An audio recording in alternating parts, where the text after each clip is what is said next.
Quem acompanha o canal do Nicola soube primeiro que Facundo Torres, atacante uruguaio do Orlando City, era o alvo do Verdão para a próxima temporada. Nesse vídeo eu vou trazer detalhes do acordo que está bem perto de ser sacramentado.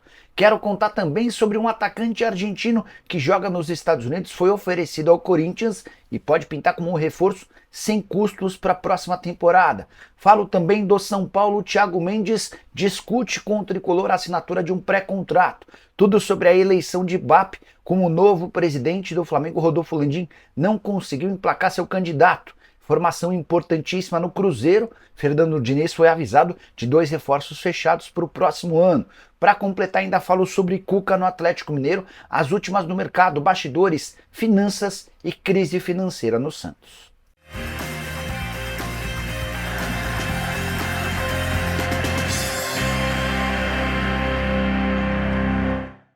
Fala aí pessoal, sou Jorge Nicola, bem-vindos a mais um vídeo do canal. Sem perder tempo, só pedir para deixar like, se inscrever no canal e ativar as notificações. Bora contar também que todo esse conteúdo é um oferecimento de aposta ganha. Tô chegando com uma dica bem legal para essa terça-feira. São 9 partidas na Liga dos Campeões e a minha múltipla tem 2 jogos. Tô indo na vitória do Bayern de Munique no intervalo e no fim do jogo contra o Shakhtar Donetsk e na vitória do Liverpool contra o Girona na Espanha. Só uma observação importante, o Bayern joga contra o Shakhtar na condição de visitante, mas a partida acontecerá na Alemanha, o que aumenta o favoritismo do time alemão. Tô colocando R$100 para voltarem R$213. Faça a aposta que quiser. O importante é clicar no link, fazer seu cadastro e jogar com responsabilidade. Casa de apostas esportivas é permitida apenas para maiores de 18 anos de idade. Combinado? Bora começar o vídeo com aquele tradicional giro de notícias. Quero contar que o Vasco da Gama está de olho no atacante Joaquim Lavego. Esse atleta tem 19 anos de idade, é uruguaio e foi um dos destaques da temporada no River Plate do Uruguai. 37 jogos, 12 gols e 4 assistências, está com a seleção uruguaia se preparando para o Sul-Americano Sub-20. Bora contar também que o Fluminense entrou na briga por Igor Rabelo, zagueiro que não deve ficar no Atlético Mineiro. Já havia contado para vocês na semana passada que Atlético Paranaense e Internacional tinham interesse na contratação do jogador. Para completar, Canóbio está de saída do Atlético Paranaense. O jogador que foi especulado no Palmeiras e no Cruzeiro recebeu uma sondagem de um time europeu e o Atlético Paranaense disse que o negocia se a oferta chegar a pelo menos 4 milhões de euros. Bora falar agora sobre a crise financeira do Santos, informação exclusiva e super importante. Tive acesso a uma série de acontecimentos nos últimos dias que chegaram a me assustar. E todos envolvem as categorias de base santistas que vivem um caos. Há problema com uniformes, há problema também com reposição de suplementos para atletas das categorias sub-17 e sub-20. O Santos deve mais de R$1 milhão para fornecedores que entregam os alimentos que são servidos para os jogadores nas categorias de base. E recentemente, na semana passada, a delegação do Peixe, que foi disputar um torneio em Brasília chamado Copa Capital, precisou ir para esse torneio de ônibus. Foram 14 horas de estrada, enquanto quase todos os adversários do Santos viajaram de avião. E enquanto isso, em meio a esse caos, o Santos, diante da imprensa, fala em Luiz Castro, em Gabigol, em Dudu, Rony e Luciano, todas contratações extremamente caras. O que você pensa sobre o tema? Já usa o espaço para comentário e registra o que você pensa, beleza? Hora de falar sobre o Clube Atlético Mineiro. O Galo deixou vazar por meio da Itatiaia no último domingo, assim que o Campeonato Brasileiro acabou, que tinha negociações com Cuca, mas o treinador desempregado desde que saiu do Atlético Paranaense tem assegurado para quem quiser ouvir que ninguém do Atlético procurou. E para mim até faz sentido, porque se o Cuca for acionado, certamente ele vai aceitar na mesma hora. O Cuca tá louco para voltar a trabalhar e entende no Galo uma das principais opções de mercado. A pergunta que fica é por que então surgiria uma notícia como essa? A impressão que eu tenho é de que o nome foi vazado para entender a repercussão diante do torcedor. E isso acontece com mais frequência do que você pode imaginar. Um dirigente vai, entrega uma informação para um jornalista a respeito de um atleta, um técnico ou qualquer tipo de coisa nesse sentido. E aí, diante da repercussão que pode ser positiva, negativa ou extremamente negativa, o clube leva essa história adiante ou não. Importante contar que o Atlético ainda não desistiu de fechar com o Luiz Castro. Há inclusive uma reunião nas próximas horas, ainda durante essa terça-feira. Grande questão envolvendo o Luiz Castro é que ele ganha 3 milhões de reais por mês, fixos, até junho do Al Nassr, clube que o demitiu em setembro. E se ele voltar a trabalhar antes desse período de junho do ano que vem, ele deixa de receber os 3 milhões de reais. Estamos falando de mais ou menos 21 milhões de reais em jogo para que o cara ganhe sem fazer qualquer esforço. Bora falar agora sobre o Flamengo, que tem um novo presidente. BAP foi eleito na noite dessa segunda-feira com vitória folgada contra Rodrigo Dunche, candidato da situação indicado por Rodolfo Landim. O BAP teve 1.731 votos, enquanto o Dunche teve 1.166. O Maurício Gomes de Matos, como já era de se esperar, acabou se tornando uma terceira força sem grande prestígio.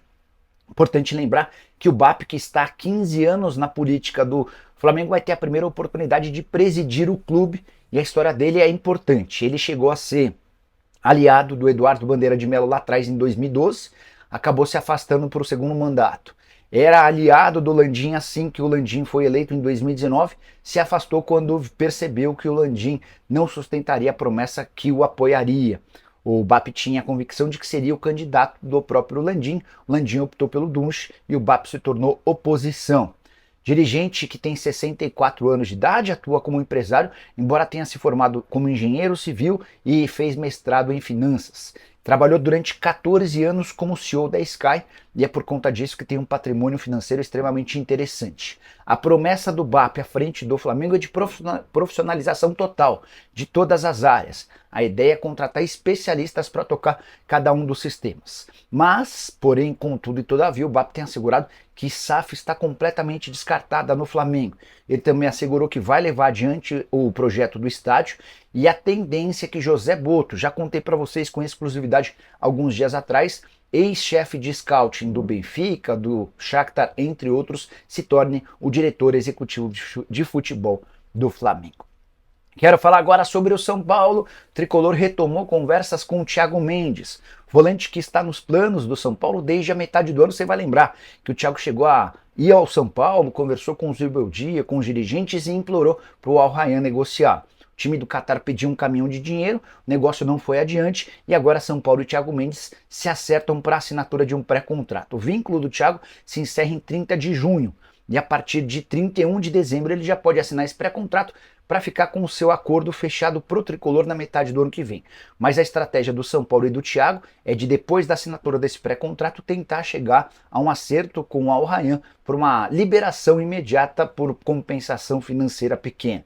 Confesso que tenho dúvida se o Al Rayyan vai topar liberar o jogador sem cobrar qualquer compensação ou uma grana boa.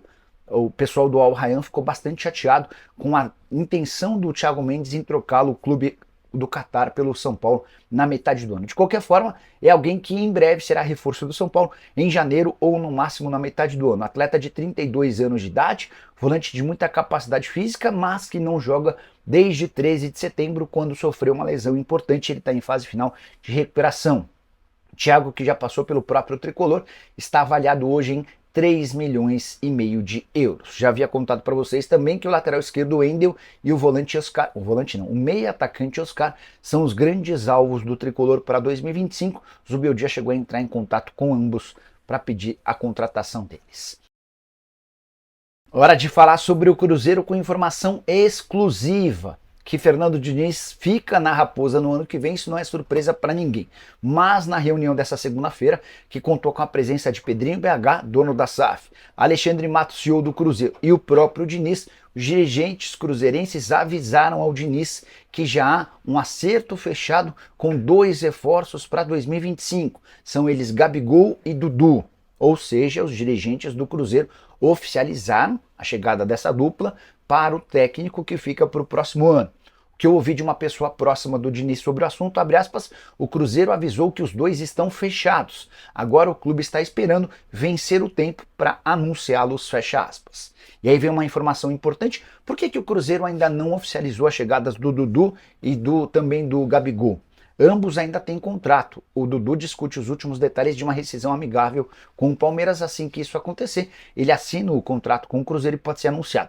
Já o Gabigol tem vínculo com o Flamengo até 31 de dezembro. Quem paga 1.600.000 reais nesse mês de dezembro ao Gabigol é justamente o Flamengo, até por isso vai haver um respeito a essa questão e é possível que o anúncio fique apenas para 2 de janeiro, aniversário do Cruzeiro. Raposa vai tentar fazer esse anúncio o mais rápido possível.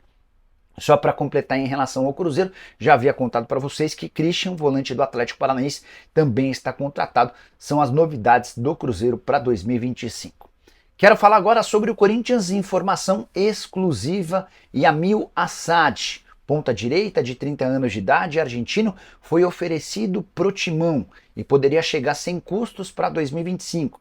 Esse atacante argentino, que é filho de Turco Asad, um dos treinadores mais conhecidos de alguns anos atrás no futebol argentino, atua no FC Cincinnati. Yamil Asad, na temporada atual, jogou 29 partidas, fez 6 gols e 5 assistências. O Ramon Dias e o Emiliano Dias já o conheciam de outros tempos, até por também serem argentinos. O Yamil Asad, além do UFC Cincinnati, já defendeu o DC United, a Universidade Católica, o Atlanta United e foi formado no Vélez Sarsfield. Operação relativamente barata de alguém cujo contrato no UFC Cincinnati se encerra em 31 de dezembro. Então o Corinthians só precisaria arcar com os salários e com a luva um prêmio pela assinatura do contrato. Pode ser uma opção bem mais barata e acessível do que o Soteldo. Já contei para vocês que o Santos não tem a intenção de facilitar o negócio com o Timão, especialmente por conta da rivalidade entre os clubes. Só para completar em relação ao Corinthians. Nessa segunda-feira, o Romero afirmou que as negociações para a renovação do contrato acontecem, que ele quer continuar e que está otimista para ficar no ano que vem. Já Yuri Alberto, em meio a uma das premiações de pós-campeonato, disse que fica no Corinthians. Mas acho que a gente precisa aguardar as novidades, os desdobramentos e as propostas para entender que tipo de oferta vai chegar e como é que o Corinthians vai avaliar essa situação. Bora fechar o vídeo para falar sobre o Palmeiras. Você soube primeiro no canal do Nicola, na metade do mês de novembro, que Facundo Torres, atacante uruguaio do Orlando City, era o principal alvo alviverde para 2025, certo? Pois bem, informação é de que as negociações estão avançadas e o Verdão pode fazer do Facundo Torres seu primeiro reforço para o próximo ano. Quem afirmou que as tratativas estão perto de um acordo foi o jornalista americano Tom Bogert. Fui checar com o Palmeiras e com o próprio Orlando City e posso assegurar que de fato faltam detalhes burocráticos para que o Facundo Torres se torne reforço alviverde. Jogador de 24 anos de idade, ponta direita, que fez temporada perto da perfeição no futebol americano. 44 jogos, 20 gols e 6 assistências. Ele é apontado por lá como o maior jogador da história do Orlando City. Com detalhe, Kaká já esteve nesse clube. Jogador revelado no Peñarol e comprado pelo Orlando City por 8 milhões e meio de dólares. De acordo com o jornalista Tom Bogert, o negócio pode ser fechado em algo na casa dos 10 milhões de euros. Informação que eu tenho de que o acordo vai render um pouquinho mais de dinheiro ao Orlando City, mas não vai envolver jogadores. Eu já havia contado para vocês lá atrás que o Orlando City tem interesse em fechar com o Fabinho, volante do Palmeiras, mas o Palmeiras descartou qualquer possibilidade de incluí-lo no negócio. A princípio, o Facundo Torres chegaria para ser um substituto do Estevão, mas o Abel vai ter a oportunidade de contar com o Facundo Torres e com o Estevão no próximo ano, pelo menos até julho, quando o Estevão se muda para o Chelsea. E a julgar pelo nível desse primeiro reforço, dá para pensar num Palmeiras investindo pesado para 2025, ano do Super Mundial de Clubes. E você, torcedor palmeirense, o que pensa sobre o assunto? Não esquece de deixar like, de se inscrever no canal e comente sobre o que quiser. A gente se vê mais tarde. Tchau!